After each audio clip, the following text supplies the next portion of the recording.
Գևորգ ջան, դուք արդեն մի քանի տարի է ինչ ներկայանում եք Կիպրոսում, ընդհանրապես տարեց տարի այս տարվա միջոցառումը էլ ավելի մասշտաբային էր ձեր աչքին։ 3 տարի միշտ մասնակցել եմ պարտադիր, որտեղ Էլիզաբետյանն է, ինձ համար շատ կարևոր է, այսի 5-րդները ու ավելի ուժեղ, ավելի կամ կանայք են ավելի ուժեղ ու ավելի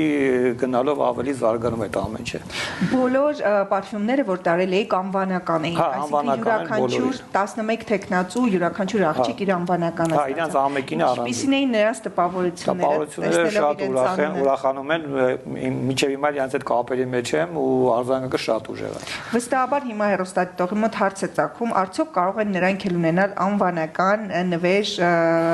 պարֆյում որևէ մեկի նվիրելու համար, ինչպես կարող են անել, քո կայքին գրեն, պատվիրեն։ Անվանականը չի լինում։ Անվանական չի լինում, միայն դու ես որոշում։ Այդ մենակ տենց է լինում։ Շատ բարի, բայց քո պարֆյումը ձեռք բերելու համար քեզ գրել։ Կարող են ինձ գրել։ Կարող են գան իմ լաբորատորիայում են, ընտրյալներն են միայն ստանում։ Միակ ընտրյալներին է գնում, դա ուրիշ ձև է։